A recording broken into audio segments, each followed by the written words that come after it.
This is Trend Following Radio, where great thinking comes alive. Nobel Prize winners, legendary traders, best-selling authors, and the pros that know what drive us irrational human beings. I am your host, Michael Covel. Not filtered, raw, honest. That's my passion.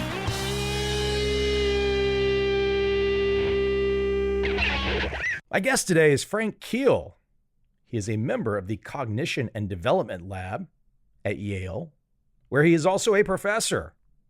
And today, another one of these great subjects that I love, wonder. And in this case, we're discussing Frank's book, Wonder, Childhood and the Lifelong Love of Science. You know, kids, they've often got a better perspective than some of us jaded adults. They're open. They're willing to accept new information. They experiment. They go down the path, the Bayesian path, if you will. And some of you might be thinking of Alison Gopnik, who I've had on this podcast, speaking about that very issue. But I love where Frank goes. Because if we can get ourselves back to that childlike mind, not to be, less educated, not to be not intelligent, but to have that passion for curiosity, that wonder. It's an amazing way to be. There's absolutely no reason that we should be stifled, that we should be held down. You have the power inside of you to do whatever in the hell you want to do. And Frank Keil brings some great insights today that will hopefully motivate the hell out of you. And if you are already somebody who wonders, hey, it's just confirmation. If you're somebody who needs a good kick in the butt, here it comes. I hope you enjoy this conversation with Frank Keil.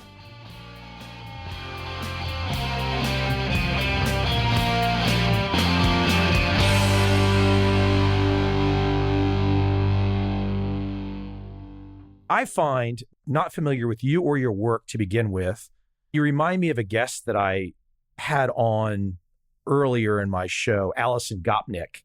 I just love to where you have gone. If anyone is being honest with themselves in this crazy world that we live in right now, your subject and where you go, what you're trying to get us to think about, to take us back to childhood, thinking about childhood and how we experienced curiosity and wonder.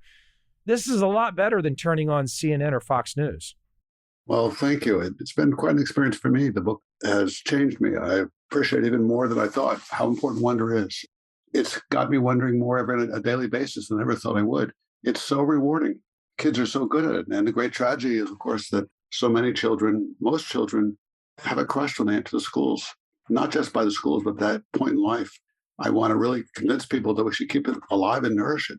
It's so much fun to learn how the world works better. I'll give you just a few examples I give in the book. Every time I learn something about the world around me, I see it more clearly. It's like sharper lenses. I see things in color. Analogy, I had cataracts removed last spring. Suddenly the world sparkled, and I realized that happens every day with wonder. It makes the causal world sparkle. It's a high. That's the word, isn't it? It's a high. Yeah, it's a little colloquial, but yeah, it's an addiction, and a good one, because you understand better, you can share experience with others better. I mean, part of this is that wonder can be very social. You can wonder together. It's a weird emotion because it's both humble because you admit what you don't know, but it's also daring and audacious because you're often conjecturing wild new things. That's what makes it so interesting and fun. You asked me how I ended up in Saigon, and I kind of gave you a brief story of how I got to Asia. That whole journey was just wonder. I can't even know what's going to happen next. Let's just go with it. Let's just see what happens. This is so amazing. I have no idea what will appear behind door number 3, but I'm going to go to 3, 4, and 5. That was my whole process. I think kids do more than even that. They have some conjectures or guesses. This is why they're so surprised when the laws they think that govern the world don't work out. And then they investigate them further. So I might conjecture that when you're deciding where to live, you said, well, I think Thailand's going to be like this. I think, oh, wait a minute, it's different. And that's even more interesting. Part of it is, I wonder whether, I wonder if. Kids do that a lot. They try to explore. My granddaughter, when she was around 3, my son played the piano for the first time. She got so excited because she wanted to know, how does he do that? How does that one finger press make that boom sound? She tried to crawl inside the piano and figure it out. She knew that's where it was coming from. So she wasn't just wildly guessing. She was knowing something's inside there making that happen. I love that. Let's talk about the word wonder for a moment. People can pull out the dictionary while we're talking, but let me let you contrast wonder and curiosity. You go down a path that I did not expect. The reason I do that is because there's much more agency, exuberance, and conjecture associated with my sense of wonder. Wonder has many different senses. Some people think of it as stupefied awe, like step back and go, oh, and I think that's disabling. There's a precedent for this. People talk about it this way. I'll give you some examples. I want to think about it as something much more active and exploratory. I have a hunger to learn about the world, about the causal structure of the world, and that means asking how and why questions. How and why questions almost always have presuppositions about how the world might be. Not sure which way. I use the analogy of going for a hike in a wilderness.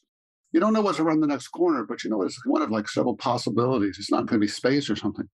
You'll find when you talk to some of the greatest polymaths in history, or some of the greatest scientists, really interesting people like Mae Jemison, the first woman astronauts, or Rachel Carson, naturalist, or Richard Feynman, they all talk about wonder in the same way, this exuberant, joyous embrace, audacity, but also humility. Curiosity can be something like the Yankees win in 1962. It can be a yes-no response. Wonder doesn't like yes-no responses. It wants to know why. It wants to know how. What's so interesting in thinking about speaking with you today is we could keep this conversation, and we will go down this path. We can keep this conversation at the child level of where you've done all this great research and you understand how we develop early on. But what's so interesting is the pivot as adults, the pivot to where we can't have that wonder and that curiosity anymore, and that people, for an assortment of reasons, and I'm sure we're going to go into some of them, but for an assortment of reasons, adults get into silos. They develop reasons why the wonder's not there or the curiosity's not there. It's a fascinating thing that somehow or another, it gets lost on so many adults. It didn't get lost on you, and I can tell you right now, it didn't get lost on me, but it does get lost on a lot of people. I'm not sure exactly why some of us were able to get through that set of swamps and not get trapped. I think it's, in my case, from some inspirational teachers. It's from having family dinners where we're always asking those kinds of questions. A friend whose family did the same thing. I think it was Sputnik, which weirdly enough resulted in my neighborhood becoming a science playground. After this crazy Russian-Soviet satellite went over the United States in 1957, a lot of communities felt we had to catch up. I was flooded as a kid with science kits, erector sets and stuff. And I just experienced this again and again. Think about it. I mean, when you get buried in your career and you have kids and everything else, I think that it made it come back to me was when I had my kids and I watched them wonder. But now I do things like, I haven't changed my mind about something interesting in the last month. I'm not working hard enough. I can't understand the world that well. There's got to be mistakes about how things work. It's a little bit of thought, and I discover time and time again, whoa, there's something much more interesting than I thought was true about this. That's just really rewarding. You learn how to do it, and the more you do it, the more easy it is to do. But it's something you want to do. Sometimes you have to give yourself a little push. If you have friends, you can ask them to join in you and wonder why questions. You have to be willing to accept your ignorance. Embrace your ignorance. It's fun to be wrong. It's fun to argue. That's the other part of the book. I talk a little bit about arguing to learn, not arguing to win. People have to learn to argue in ways that are wonderful and productive. Wow, that's something, though, that is being chilled out of society these days, especially amongst adults. Yeah, I know. Arguing to learn. I mean, I talked about this in my podcast recently. For the first time ever in my life, I'm a Gen X guy, first time ever in my life, I was censored. And I was censored because I linked to a CDC report, the government CDC report. I linked to it on Facebook. No commentary for me, but apparently the AI algorithms in Facebook determined that that was wrong. It just shocked me. It made me not want to use the platform. And I was just like, wow, why are we going the opposite of where you want us to go? It's not something I know a lot about. I mean, I think a lot of people think it has to do with the strong effects of in-groups. We get so desires to stick in our in-group that we will go with what the consensus is. I don't think it has to be that way. I'm quite convinced it can be otherwise, but people are afraid of offending. I used to be head of one of Yale's residential colleges for 11 years, meaning I lived with the kids. My family did.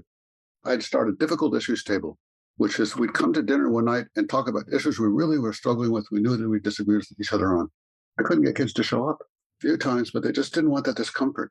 It's just gotten so uncomfortable that people just say it's too painful. I'm not going to go there. And I think that's a tragedy. I try to broach it. I try to broach difficult topics, but I'm also aware that you have to be careful. You can offend people so easily today. That's this double-edged sword. I saw a Yale professor in that similar position that you were in, and there was a couple years ago, and he said something, and basically all the students just kind of revolted on him. He was basically saying exactly what you were saying. Let's just have an open discussion. They just essentially shouted him down. It's a troubling time, isn't it? It is. To return to the notion of wonder, I've been lucky enough when I find students, I try to listen to them. I try to say, well, what's really going on here? Why are you so strongly believing this? I say, one thing I ask people, if I can get them to comment on it, is, what would it take to show that you're wrong? Is there anything possible? And I think that makes them realize they should at least be aware of that. Nothing can ever make their view be wrong. It sort of becomes unfalsifiable and not interesting. And I try to wonder about the components. It's not easy. I talk in the book about being on a plane next to a physicist from New York to Los Angeles. Told me that there was no such thing as human-caused global warming. I thought I knew what I was talking about, but he was an MIT grad like me, but specialized in physics. He also built jet engines for a large company. By the time I got off that plane, I was totally confused because I hadn't thought it through deeply enough. I spent a lot of time studying afterwards trying to figure out what I'd done wrong. I realize now I could have had a much better conversation. It takes practice. One of the things that I talk about in the book a lot is mechanism. You should really try to understand how things work. And that doesn't mean every exhaustive piece, but you should get a pretty good sense of what's going on. I think that's incredibly empowering. I mean, it's so inspirational just to hear you say that, because here you've been around, you've got a lot of experience. Here you on a plane, random conversation on a hot button issue. You are willing to, even if you have a perspective, you're willing to entertain. Okay, this guy, this random stranger you're talking to, looks like he has some chops. Maybe he's done some research that I don't understand. The fact that you can reach across the aisle and he can reach across the aisle and that you can have that conversation, even if you don't necessarily both agree or disagree or whatever, we're losing that. We're losing it. Yeah, we are. We should all embrace that. I tell my students who are very liberal, you cannot write off 70 million Americans as loons. You have to learn that they're coming from somewhere that makes sense, at least to them, and you have to engage them. I asked all my sons to travel across the country and go to the Iowa State Fair just because I felt they need to see middle America when they went to the West Coast. So many of our kids go East Coast, West Coast, and just act more often to Europe than they've been to Iowa. And I think that's too bad because we need to understand people who disagree with us. And this is something children do naturally. They don't exclude stuff. They want to know, and they'll listen to anybody. The challenge, assume most people are coming from a place where they've thought about it. Maybe they're wrong, but try to find out what they're thinking. And maybe there's some grain of truth that you can also agree upon. You just said something a few minutes ago where you talked about getting a student or an individual to think about the idea that they could be wrong about something. That's such a simple tool or a simple exercise, a simple mechanism to use, extremely powerful. Maybe some people will go straight into cognitive dissonance and they can't handle it. If you present it to them in a rational way, you're not being combative, and you want them to think about the idea that they could be wrong, that can be the doorway to opening up a conversation. Well, you have to confess that you're wrong too a lot. You might even illustrate it. It's much better when you don't try to present yourself as knowing more than they do. That's important to me. I do talk in this book a lot about something else that worries me. Just discuss this more in my seminars. The world is becoming ever more mechanistically opaque. I had a Triumph Spitfire in college, 1963 Triumph Spitfire, I bought used, $600. It broke down all the time. I had a repair manual, which is the size of a very thin 8x11 book that listed every single part in the car. And I was able to take it apart completely and reassemble it, which I had to do a lot. I knew exactly how it worked. Mazda Miata, which is roughly the same size car today, has, I think, 4 billion transistors. It's all encased in silicone. There's no repair manual. It's lots and lots, thousands of pages of online instructions, which don't really explain anything. That's true for everything. Kids in my college today, they don't have any sense of how the world works. They're not getting these triggers. They feel almost helpless. I asked my class this Monday, how many could change a tire? One hand went up. That just staggered me. I worry that because of technology, because we're embedding things more and more in solid-state circuits, we're losing the ability to have some of the fuel for wonder. We're losing the ability to see some of the coolest examples of how things work. There are ways to recover that, but it takes some effort on our part. Well, it's interesting. You say there's ways to recover that. You say that from your perspective at your age, with all of your experience. A 22-year-old kid just getting out of school is thinking to himself, let me get enough money to give Mr. Elon Musk enough money for his Tesla. I don't have to know anything about that Tesla except push the button. The question becomes, are we fighting a losing fight, perhaps? I don't think so. And I illustrate for them, a student in my class has to present a new wonder, that to go out in the world, find something they thought they knew they understood or didn't know anything all about, and present to the class. No PowerPoints are allowed, no props, just look you in the face and talk. Every week, they come in with startling stuff. Everybody goes, whoa, a couple of days ago, learned why parrots rather can mimic human speech. They don't have vocal cords, but they have this incredibly elastic thing like the larynx called a syrinx that is able to duplicate human voice as well as many other things. And then she went on and on about why that is the case and how it evolved. I see parrots totally differently. She was shocked she could learn all that. I tried to convince them, you can't substitute this by Googling everything. And the reason is because if you don't have a play deck in your head, you can't have a real life conversation. I'll give you an example. We have weekly lab meetings with 10, 15 people where we brainstorm about ideas, problem solve experiments, and so on. When we do that, you have to have your stuff in your head to offer alternatives, to conjecture, to wonder. If you have to keep saying, well, wait a second, let me Google this, and then you return the conversation, it completely goes flat. Some of the students in my class said, I don't need to have anything in my head. I can just always Google. I said, no, you can't. If you don't have some sense, some gists of the different kind of causal patterns that often work in the world, you're not going to be able to have a real conversation. You're not going to be able to problem solve. I think the more you can have multiple perspectives like this in your own head, the more you can be an innovative, important member of a team. I've been doing this podcast since 2012, and I would have to say that the conversations I enjoy the most are people that are older than me and have a lot more experience than me. That's the most interesting conversations. I find myself, if I have to have a conversation, let's say I choose who I want on this show, but if I choose perhaps a younger individual, I say, well, that person's got an interesting bio or whatever. 9 times out of 10, though, younger guests often feel like they're reading from cue cards. There's not something real there that I can grab onto. At your age, you don't care anymore in the sense of you're just going to tell me exactly what you think. You're not holding back. Yeah, that's true. I think I've had that fault for a long time, much to the chagrin of some of my administrators. I do tend to say what I think. And I think I'm almost 70, I've turned 70 in a few weeks. You do tend to say more what you think. As long as there's no malice involved, you don't have an agenda, why not? Realizing how little you know and how much more there is to learn is like being liberated, being dumped in a beautiful forest to explore. It's not a bad thing. It's a wonderful thing. Some of these incredible polymaths, when they're on their deathbeds, the most important thing they want to do is answer another question. There's this guy, Thomas Young, I talk about some length in the book, who you may not have even heard of, who was this extraordinary guy who grew up in England in the late 1700s, 1800s, not particularly wealthy, but just became addicted to knowing everything. And he helped decipher the Rosetta Stone. He figured out color vision. He figured out actuarial statistics. He just did everything under the sun. He said, I just can't help it. He said, one of the key things, this was a key sort of cognitive science insight, was learning how to abstract, learning how to go into details, really bury yourself in them, but then let them drift away and come away with some higher level analysis of what's going on in the domain that you can then use analogously in other domains. So that's what I think experience gives you. But you don't have to be that old. I have younger kids, even in my classes sometimes, so I say, this kid's got it. I have a student I'm working with now, just like that. His face just breaks into grins every time he reads a new paper. He gets excited. He sees the ideas. And you can see that spark in people. And there's nothing about having to be super bright or anything. This can be sparked in anybody. That's what the kids tell us. Let me take you back in time to distant memories of myself. And I'm thinking about, I don't know what age I would have been, 2nd grade, 3rd grade, 6th grade, somewhere in that neighborhood. And I can remember I was just interested in the truth. What's the truth of something? What is going on? How does it work?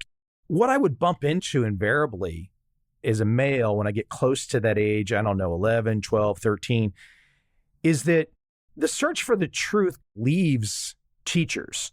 It leaves a lot of students. What I remember very specifically and why I felt like an outcast is I felt like I was in a room full of people that did not care about the truth anymore. What they cared about was the memorization of whatever they needed to memorize to get whatever grade they thought they needed to get to advance themselves to wherever they thought they needed to go. The philosophical notion of let's search for the truth, let's tear that motor apart and find out what those magnets do. That whole idea I just saw slipping away. And for me, I just got my MBA. I moved that far along the path, but the whole process bogged down when I saw that so many students and teachers were feeding on this idea of just memorization and grades.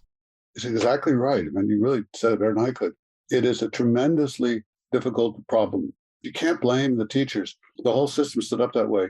When you have these standardized tests that you have to teach to, and when the standardized tests are usually constructed as fact retrieval, you stuff facts in your kids' heads as fast as you can. You make them answer yes, no questions rather than why and how questions. And if you have large classes where there's not much time for real conversations, you can't really let kids ask questions too much. Your agenda is to see them as empty vessels to which to dump knowledge into. The worst thing is that becomes an incentive. Getting good grades on those fact memorization tests becomes your way to move advanced, to get to a good college, to have a good career.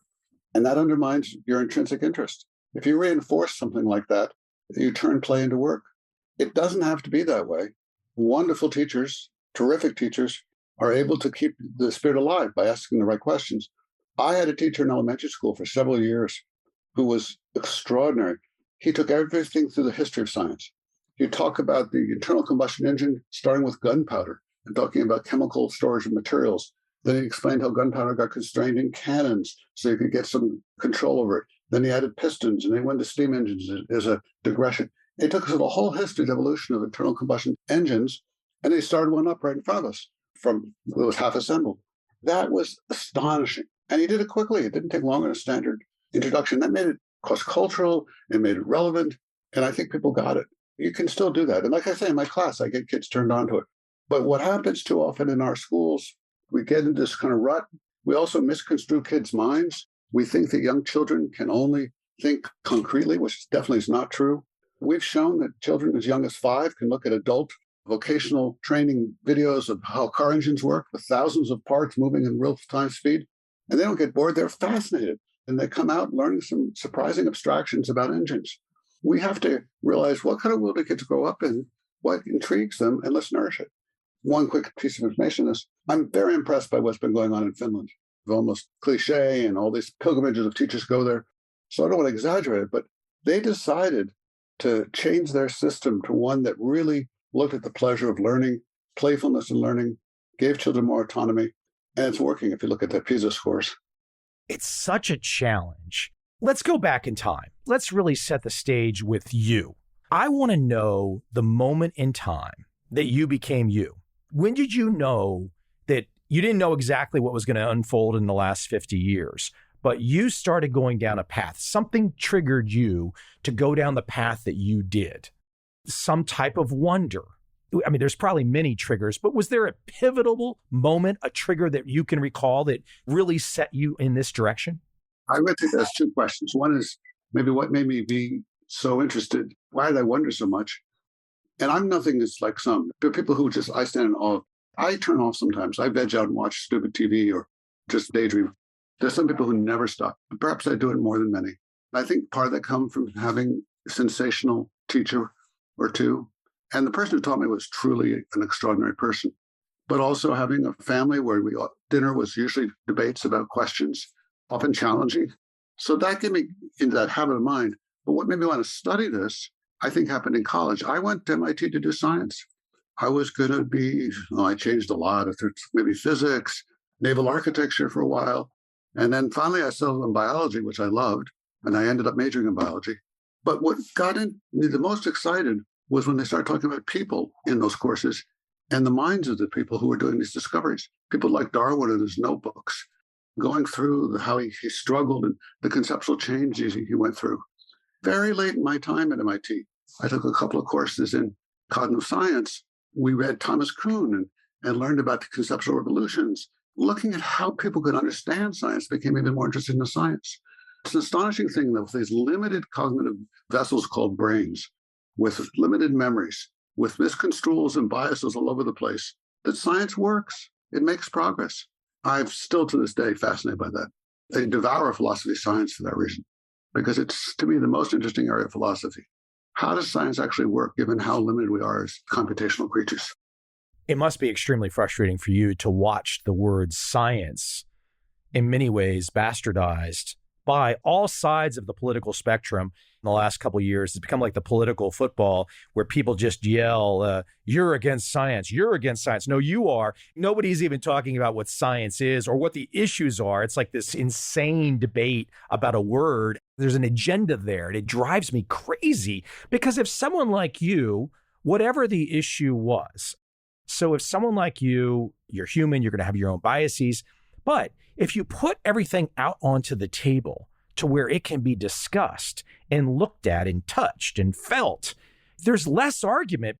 Science, you just kind of naturally go, well, that's it.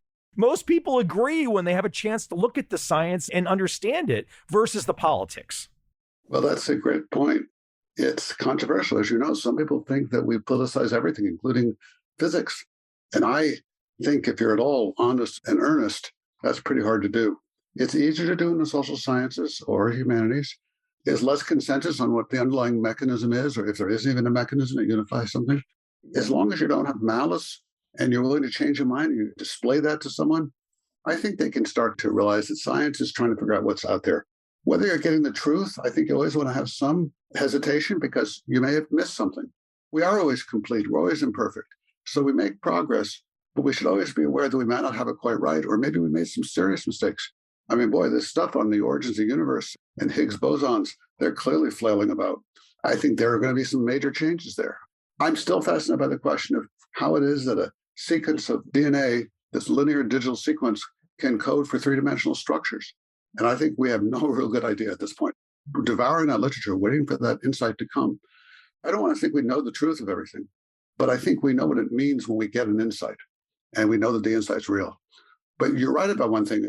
A lot of people think that everything's politicized. They think you shouldn't say that. Everything's relative. I don't think that's quite right. Let me bring up another controversial aspect here. I can think of the STEM programs across America and whatnot, and I can think of the typical graduate, I can think of like an archetype for the typical graduate. Generally, there's going to be a lot more males going that path. How do you see, as a professor who's been in this path, this direction for a long time, how do you see the differences between men and women when it comes to this idea of wonder? Or is there a difference? I've never seen any evidence for an intrinsic difference. I think socialization can play a role. We know that if parents or others are afraid of science and technology or think it's too hard, they leak it like crazy to kids. Kids pick up on that. Sexist kind of attitudes towards who can be good in science do leak out. Historically, that wasn't considered often a woman's place. There are, of course, notable exceptions. Fantastic scientist, a woman, inventor, discoverer of CRISPR technology. I've been reading about her, and she's just astonishing. I just think it's a matter of socialization. And I've certainly found women undergraduates at Yale who are incredible. I'm delighted to see them. But it's not a problem to ignore. It still happens. People get afraid. I mean, that's another thing I worry about is people get afraid of math. But there are lots of ways to do math and think about math. We as teachers and parents, if they start stumbling one way, go at it a different way. Give them different opportunities. I think the gender differences are, without question, out there. That's on us. It's not on the kids. I don't think intrinsic either. I just bring it up in the sense that it does seem like from a societal perspective, there's more and more conflict. It seems like if we could have these open conversations, the conflict would dissipate. This is so complicated because, again, you make the case. You're like, wow, look at these young children. They can do so much. They have this amazing wonder. And then there's that moment things change and they become maybe the adult that's locked in an office cube who's not thinking really anymore and just on autopilot just to kind of go through the motions. The pressure's hard. I mean, look, I have three wonderful sons. When they were young, they were wonder machines. And I sort of knew that. But I was so buried in my own career, raising three kids with my wife, doing everything else, didn't really realize how marvelous it was till I had granddaughters. I had a little more time to watch them. So you can lose sight of this. Life does that. I think you need to kind of step back a moment and say, well, have I been thinking about things? And what you read, there's so many good science books out there. I've been reading about the evolution of the solar system, which has just blown me away. It's stuff I never knew. That the planet Jupiter did this crazy thing called TAC, where it came in inside close to Earth and then out again, rearranged the whole solar system. And they have pretty good computational models that support that. Who would have thought that was true? So when I look out the sky every night now, I think, wow, very different from what I thought. And you really appreciate how lucky we are to be on Earth, because it's the only place where anything could have happened like life, at least in the solar system. There's a tangent, but it just makes you realize I'd only learned that a few weeks ago. I read this book, Underground, or I got the title right. In it, there's a discussion about neutrinos and how they pass through all of us, hundreds of thousands, if not millions, every minute. Suddenly, I saw myself in this whole different way. That was reading a book in humanities. But just to kind of see the world differently, if you share that with someone else, I think it's fun when I find someone who disagrees with me. As long as they're willing to engage, it's great. I have neighbors who will not speak to people who are from the other political party. They just think it's too uncomfortable. And I just think, wow, I love that. That's the fun thing. I don't know how you feel about that. Vietnam, the people are willing to engage in those kind of topics. But I wish we were more all did that. I get a chance to do this podcast. So I've had, 600 or 700 guests in the last 7 or 8 years. I get this chance to go back and forth with people. And usually it's just kind of an uncovering process. I want to learn something from someone like yourself. The thing that I hear in you that I really love is the joy. You're doing this stuff. You are reading and digging and exploring. And as you say, going to the National Enquirer, inquiring minds want to know, but this gives you joy. That's why you do it. It's fun, inexpensive. You don't have to own anything. Resources are everywhere. You need to learn a little bit about how to read for real knowledge as opposed to political opinion. That's why I tell all my students not to newsfeed. They want to know the truth, to figure out reliable sources that are diverse and go through them all. So when I'm reading about something that's important, I go through right-wing established papers, left-wing papers, cross-cultural papers, to really try to get a sense of convergence. And if they all agree on something, I'm pretty sure it happened. When you sit there and you pass through that stuff gets fed to you, it just obeys an algorithm that tells you what you want to know. I'll share a story with you and you can kind of give me your analysis. But back in the 90s, I was interested in investing and trading. I've written now 6 books on this topic, but I was reading about Warren Buffett. I'm not going to be going down his path. It was just something that didn't resonate with me. But then there was this group of these quantitative traders, not necessarily high tech, but they were trading off price information, kind of a momentum style trading. And then I just started going down this path and pulling on strings and saying, well, gosh, look at this guy over here in London. He's doing the same thing as this guy in Central Florida, the same thing as this guy in San Diego, the same thing as this guy in Boston. What is going on here? So I just went down this path. Today, you can find a lot of these stories on the internet. But when I was doing this investigation, there was no internet to dig through. You had to just go to the players, uncover things. For me, it was this joyous process of what's going to happen at the end of this. I knew I had the tiger by the tail. I didn't know what the tiger was or what it was going to look like when I got to the end. Yeah. Did you find the tiger? Yeah. The fascinating thing is not only did I find it in the sense that I understood exactly what was going on and I figured out for myself this interesting process of investing that some people use, but today, a lot of people, they're never going to go down that path because they're just going to turn on CNBC or Bloomberg or whatever, and they're going to hear somebody tell them some hot tip for the day, and that's going to be it. No further investigation. I don't know much about economics, but I got a sense of what it's like to get on that path. Years ago, when I was on the faculty at Cornell, this is probably like 1980, I heard Dick Thaler was on the Cornell faculty at that time, and he gave a lecture about how the best investment strategy was to go for the dogs, the ones that were doing just terribly. But you couldn't pick. You couldn't say, that's a super dog, I won't touch it. You just had to go for the dogs and then just hold on to them. Said the reason is that there's always regression towards the mean. So if you go for the dogs and hold on to them, those the worst performing stocks, you will do much better than any other strategy. And he unpacked the psychology of the regression towards the mean, which made sense to me. I haven't followed that up a whole lot because the literature on it is kind of messy. People say it works, it doesn't work. But I think there's something there to unpack. You've probably done it. This conversation makes me realize I'm going to have to go look at this after we're done and see where it's going.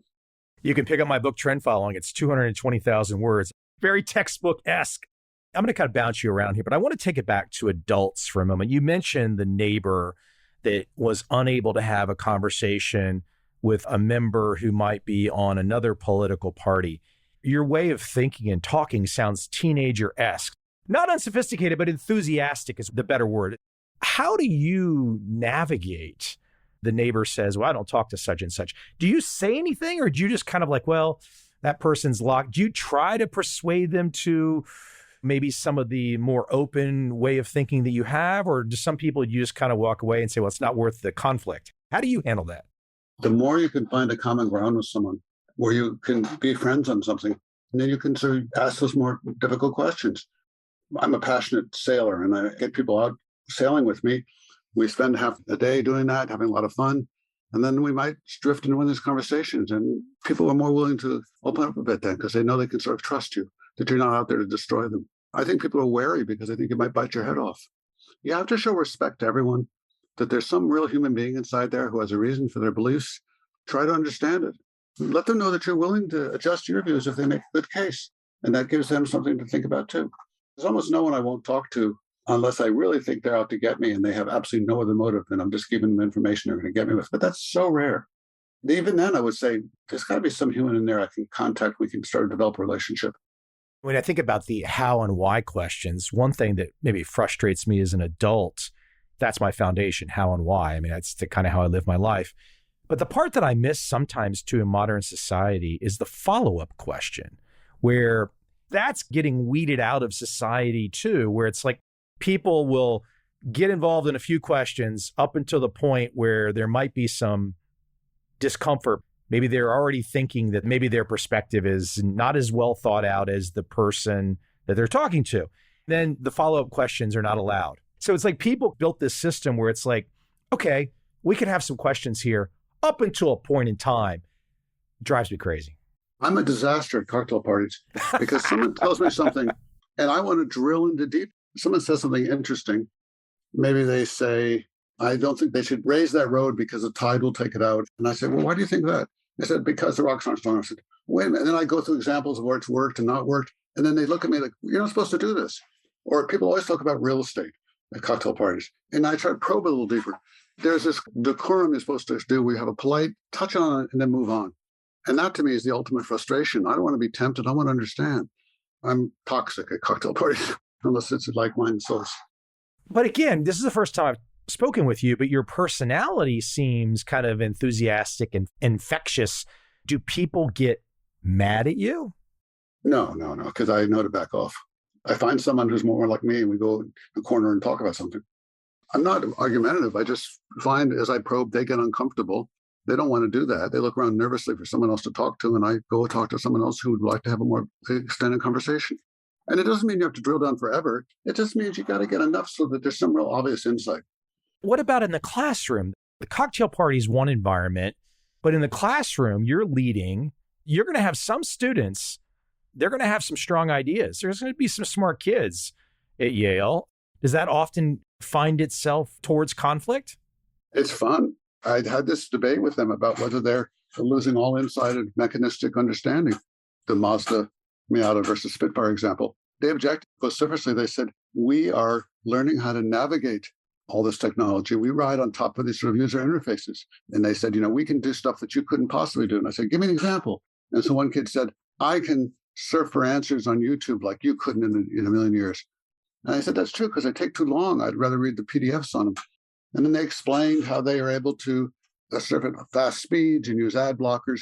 We got a whole discussion on it. And so we agreed, one of the students and I are going to do a study and see if she's right or if I'm right. It was exciting. It was fun. It was funny. We made jokes. Once you show the thrill of trying to figure out, people start smiling. They stop frowning.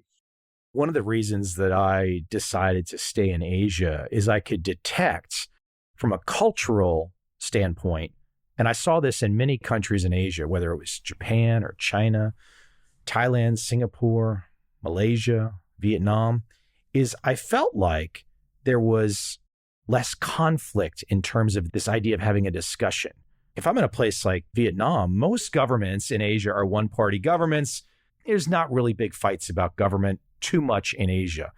In terms of, let's discuss business or art or fashion, it seems like people are very open, very honest about, okay, this is going the right direction. There seems to be more of a openness and less I'm on a team and I've got to defend my side, which I see more in America. That's one of the reasons I've enjoyed Asia is I find there's more openness. I'm going to learn more about that because that was not if you'd asked me, I would have thought perhaps the opposite. Critiques of educational systems in Asia, especially South Korea, are a very stifling environment. It stifles conversation. Just plug it into your head so you can get through these damn exams, sort of all or nothing life, future career exams they take. I was also told that in many Asian countries, there's a slogan that roughly says, don't stick your head out where the nail get hammered down flat. Go with the flow. There must be some level at which being an outlier and outspoken in a large group can get you in trouble. At least that's what I repeatedly hear. Am I missing something? I don't think you're wrong in the way you lay that out. Okay, if I give a scenario for a place like Vietnam, this is a place where 60% of the country is under the age of 35. They've been experiencing, okay, wow, everyone kind of knows somebody who's hit it big. So there's this real desire to explore the merchant class, to start a business, to launch a restaurant. It's really rare that you're going to talk to a young Vietnamese person who, yes, they might very well be going through that rigid educational system, chasing the grades. But when it's over, a lot of people are always thinking about, what's my side hustle? What can I create? That I really love. I love that entrepreneurial path, which in many ways dovetails really well with the scientific method too. It does, as long as they're sensitive to evidence. They don't sort of bullheadedly try to do something because they're sure they're right. They have to be willing to change their course when it doesn't work by collecting evidence and looking at it and thinking about it. I've seen a lot of people stick to something too long because they don't keep asking questions about whether they're right. Some people think, just never give up, but you should give up. Clearly, the evidence points the other way. I mean, look, I've taken you all over the map today. Your book's great. We're going to tell everybody where to go. Is there any particular issue that we've not discussed today that you feel is terribly important that you want to bring up for the audience? Is there something that you really want to impart upon people? One thing we haven't discussed that much of is how very young children are so astounding in what they do know. They track causal patterns. They put them together in miniature theories. They learn how to tap into the division of cognitive labor. They're kind of like Adam Smith with the mind. They understand the value of division of labor, but they understand that there's cognitive labor all around them. And there are different kinds of experts, and they learn how to trust or seek out different people. They have all the skill set for a fabulous life. And if you just nourish that and continue to grow it, they would not be able to be so intimidated by fake news or misinformation. It's very hard for someone who's a charlatan to stand up against a series of why and how questions about the mechanisms that underlies their claim. Wonder is this incredible combination of intellectual humility and audacity. You admit that you don't know something, but you're willing to challenge and think about almost anything. I think it's very unusual and uplifting to have it. We know people that can do it. The decline is not something we want to have happen. If you look at the national science standards, they're high, glowing things that talk about things like wonder. But when it gets implemented in the schools, it doesn't get translated well. I was part of some of the groups that helped write those standards. They're gorgeous. But when you go into the schools, it doesn't really happen. But no one has to lose their sense of wonder. I'm completely convinced this is part of our native equipment. It's like thirst or hunger. It's something that makes us uniquely and wonderfully human. We just have to be aware of it and take care of it. You can always get back to it. I love watching my students come alive in my class and start wondering about things on a more frequent basis. It's just such a pleasure. You use the word audacity. I definitely would not be here without the word audacity. And I can think back to putting up a website in 1996, which was a pretty audacious type thing for someone with no experience, et cetera, et cetera. But I never felt the reward for audacity until I had a forum to communicate.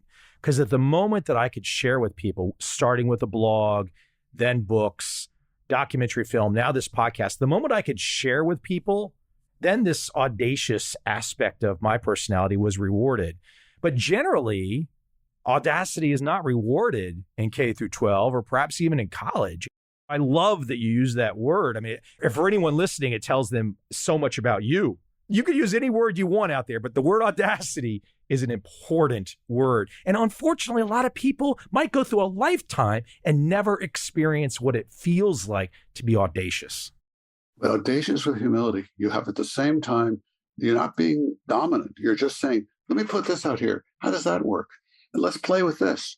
It's not trying to dominate. It's not trying to overwhelm or anything like that. It's just being brave and daring. When someone does that and they do it the right way, you get excited too. You say, this is wonderful. This is exciting. Let's explore this together. Social interactions greatly accelerate wonder when they're done right, because you can learn so much more. One thing that's obvious about you is you're a fabulous listener. You're not someone who just has to broadcast what they think. You integrate all the time. You're constantly evolving, and that's what wonder helps us do.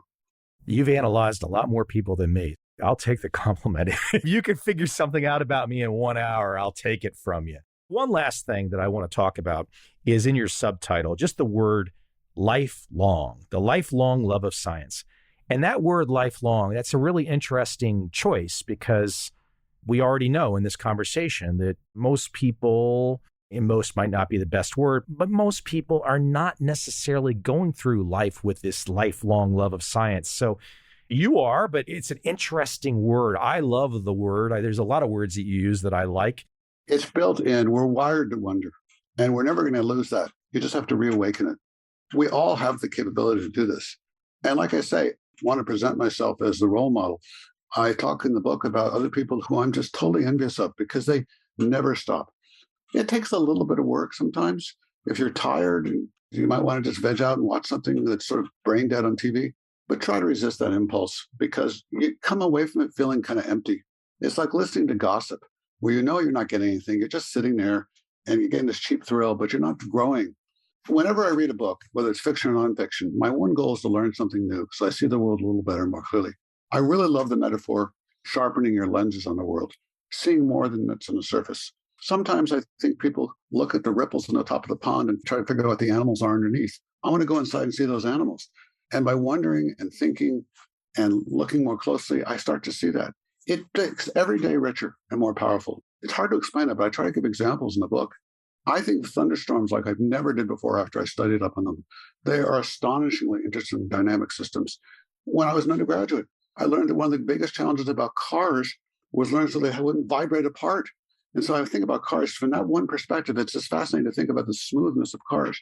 There's mysteries and solutions everywhere, and they're terrific. Read about the Venus flytrap if you want to read something fantastic every day. Once you get into that, it's incredible. I don't mean to parade myself as some special artist. Like I said, there are far better people than this than me. But I know what it's like, and when I do it well, and it's fabulous. The feeling is that's what drives us. Like you said, we could veg out watching TV, we could eat a pizza or all that kind of stuff, but those feelings don't come close to the feeling of wonder. Look at the grin of a kid when they have some new insight. You know what that's like. There's this marvelous by Richard Holmes called The Age of Wonder. Towards the end of the Enlightenment, all these poets and artists started to get together with these amazing scientists of the time, and they were just celebrating each other in these incredible ways. I honestly think this is how we reintegrate the humanities. When I wrote the book, I asked a couple of very well-known humanities people to read them. Dick Broadhead, who chaired the National Committee to look at the future of humanities, had many conversations with me and talked about the book and read the book. And that was so helpful. And the Dean of Humanities at Yale was the same way. I think that you can get people connected all over the place when you earnestly wonder and they think of ways that inspires their own work. I mean, I love interdisciplinary discourse as long as people do a little bit of work and really try to understand. They just don't spout the surface phrasing. Well, I surely hope that in the future we can shift the human spirit more towards wonder and away from just tribal conflict. Me too. I don't know how optimistic I am. Unfortunately, we're kind of going down this path of the tribal stuff pretty hard and pretty fast. I think there's always going to be some of us out there that are going to be like, oh, Frank's got a new book. Let's check that out. There's always going to be people like that. I hope maybe we can get to a point in time in the future where more people than less go this direction. We should tell our kids to talk to people who disagree with us. That's when we're going to learn the most. There's always some grain of truth to what they're talking about. Don't assume people are totally nuts or off the wall. There's something they're working from. It's going to be fascinating to figure that out. You just laid out a mouthful right there. I mean, it's an important sentiment. I can't keep you. I could probably just pick your mind all day, Frank. The book, Wonder, Childhood and the Lifelong Love of Science. Very cool stuff. Thanks for joining me today. I appreciate you taking my questions. You're an interesting guy. I drift around in your mind probably for half a day.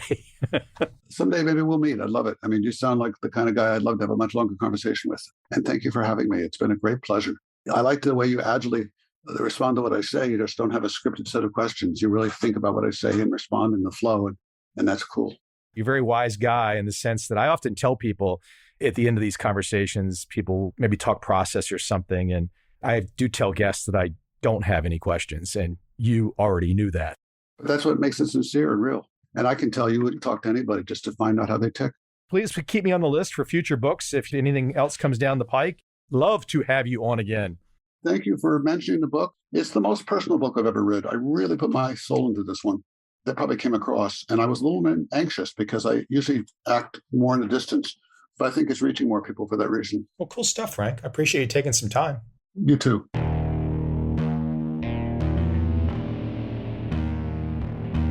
I see a time when those awake will understand how to make money in up, down, and surprise markets. Whether new trader or experienced, college student or financial advisor, protecting against a crash or just trying to make a lot of money, trend following offers everyone an answer in uncertain times. To get started immediately, send me an email, michael@covel.com. I will send you the right trend following steps to take along with my free video. But if you want to buy and hold, trust the government and trust Wall Street, this is absolutely not for you.